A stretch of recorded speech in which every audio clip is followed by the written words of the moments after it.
देवी Bhagavatam Mahapuran doctor Kislay Pandey के साथ। इस भाग में सुदर्शन पहले तो मना करते हैं। अब मां की इच्छा थी तो उनको ये प्रेरणा थी कि ले लेना चाहिए, तो उन्होंने ले लिया। अब आप देखिए किस तरह से घटना आगे बढ़ती है कि सुबाहु की पुत्री शशिकला ने एक गुप्तचर के हाथों औपचारिक निमंत्रण भिजवा दिया भारद्वाज मुनि के आश्रम में, और औपचारिक रूप से आमंत्रित कर लिया सुदर्शन को कि आपको आना है कन्या के स्वयंवर में। सुदर्शन की मां को जब इसका ज्ञान हुआ तो उन्होंने सुदर्शन को मना किया कि नहीं, आपको बिल्कुल नहीं जाना इस स्वयंवर में। वहां पे युद्धजीत भी रहेंगे, वहीं पे शत्रुजीत भी रहेंगे, उनके सारे साथी राजा वगैरह रहेंगे। बेटा मैं मेरे पास ले देके बस अब तुम ही बचे और रहा कौन, मैं इतना बड़ा खतरा नहीं उठा सकती, इस भय में मैं जीवित नहीं रह पाऊंगी, इसको छोड़ दो। सुदर्शन ने जवाब दिया, मां इस भय से कब तक जीवित रहेंगे, ऐसे कायरों की भांति जीने से तो अच्छा है कि प्राण त्याग दे। एक सम्मानपूर्वक निमंत्रण आया हुआ, वो जाना भी आवश्यक है, और सब कुछ अगर हमारे ही करने से होता है तो फिर इस भक्ति का क्या फायदा। हम लोग सब के सब मां के ऊपर निर्भर है, मां परांबा में ही हम लोगों का सब कुछ नहीं। अगर उन्हें उचित लगता है तो खुद बचाएंगे, अगर उन्हें उचित नहीं लगता है तो हमें मृत्यु के लिए वहां तक जाने की जरूरत है तो किसी क्षण आ जाएगी। सुदर्शन की मां इस बात को बड़ी गंभीरता से समझी और वो मां से प्रार्थना करके बोलती है कि ठीक है, चलूंगी तो साथ में भी, अगर मरना है तो फिर मैं दोनों एक साथ मरेंगे। मैं इस डर में नहीं रह पाऊंगी कि मेरे बेटे के साथ अब क्या हो रहा होगा, जो होगा साथ होगा, मैं भी चलूंगा। क्योंकि सुदर्शन की मां ये मान चुकी थी कि बेटा जीवित नहीं आएगा। मां है ना, उसे कुछ समझ ही नहीं आ रहा है, वो क्या बोल गए, मां परांबा की क्या स्तुति कर गए, उन्होंने मां के बारे में क्या क्या कहा, वो मनोरमा जानने के लिए तैयार ही नहीं थी। वो तो ये मान ली थी, क्योंकि बेटे ने इतना दृढ़ निश्चय होकर बोला था, इसलिए वो रथ पे चढ़ गई और पहुंच गई उस स्वयंवर में। अब जब स्वयंवर में सुदर्शन को महाराज सुबाहु ने देखा तो उनके तो हाथ पैर ढीले पड़ गए कि ये क्या हो गया। उन्होंने अगल बगल पूछा कि हमने सुदर्शन को तो आमंत्रित किया नहीं था, ये कैसे आ गए। शशिकला ने बताया कि हमने बुलवाया। अब सुबाहु बहुत परेशान, ये क्या बात है कि हमने तो चलिए किसी तरह से बचाने की कोशिश की, पर शशिकला ये तो सामने आपने बुला लिया। शशिकला ने कहा, मैंने तो पहले ही कहा था पिताजी, मां परांबा का आदेश है, विवाह तो इन्हीं से होगा। सुबाहु ने बहुत प्रयास किया समझाने का, शशिकला नहीं मानी।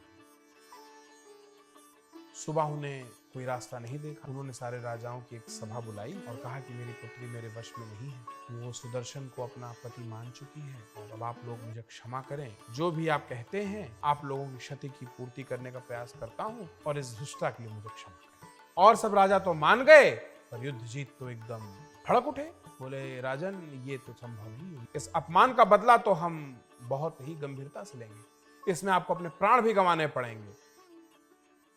आपने अगर आप हम में से किसी राजाओं का किसी का चयन करते, मेरे नाती का करते, यहां पे खड़े किसी और राजन का करते, हमें कोई आपत्ति थी नहीं, पर हमारे सामने आप सुदर्शन का चयन कर रहे हैं, जिसका ना कोई आगे है ना कोई पीछे है, ये तो बहुत घातक अपमान हो गया।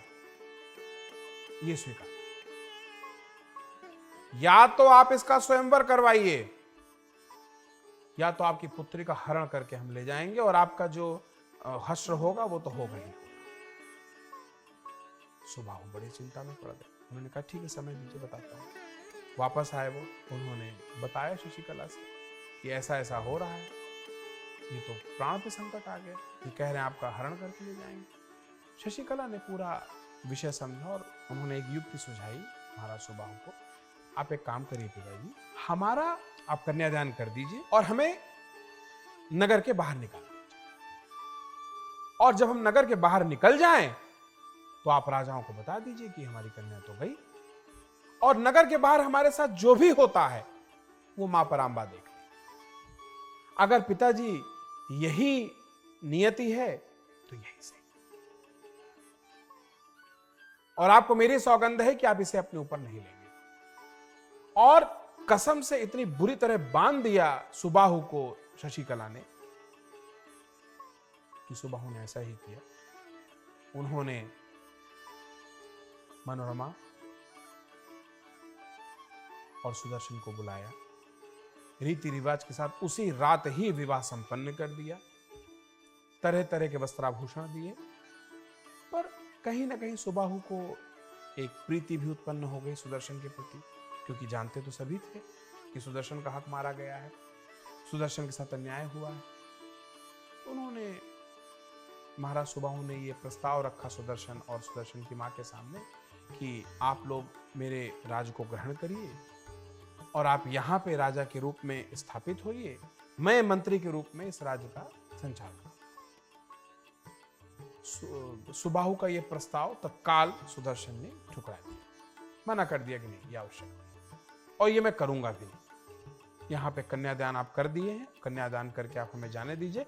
और जो बात शशिकला ने कही थी संयोग से वही बात दोहरा दी सुदर्शन ने। फिर भी सुबाहु ने जितना बन पड़ा, तरह तरह के वस्त्र आभूषण, खाने पीने का सामान, सब कुछ रास इत्यादि देके सुदर्शन को वहां से विदा किया। अब आप देखिए कि जब सुदर्शन विदा हो रहे हैं तो उसी रथ पे विदा हो रहे हैं, और जब सुदर्शन आए थे तो उसी रथ पे आए थे जो मां ने निषाद राज के द्वारा पहले ही भिजवा दिया था। यानी मां ने पहले से ही सारी पटकथा लिख रखी थी। जब सुदर्शन आज से कुछ समय बाद शशिकला के स्वयंवर में जाएंगे तो कैसे जाएंगे?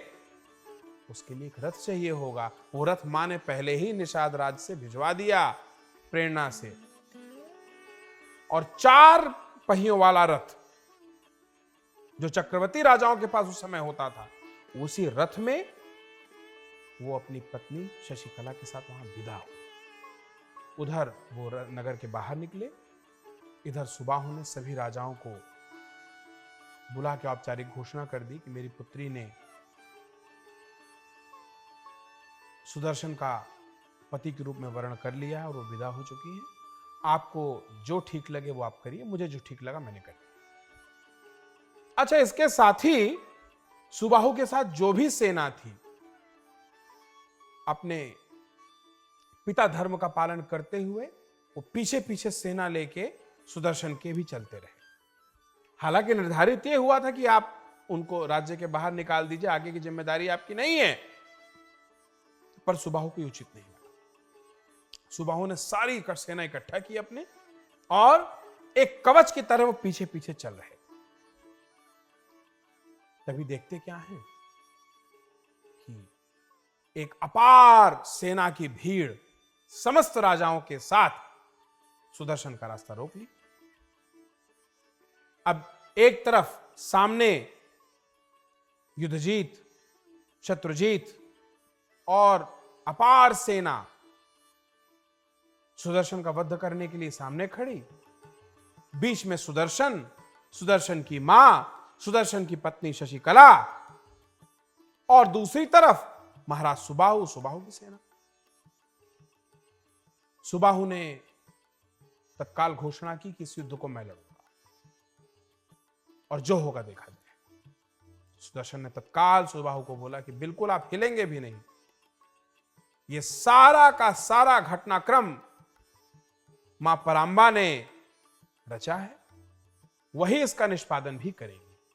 ऐसा कहते हुए सुदर्शन, शशिकला ने मां का ध्यान किया, क्योंकि उन्हें पता था उनके पास सिवाय मां को भजने के, मां को पुकारने का कोई रास्ता नहीं था। कोई सेना नहीं, कोई कुछ नहीं, वो तो एक मुनि कुमार थे बस, जो बस हर समय उनको बस क्लीम ही आता था, वो भी अशुद्ध।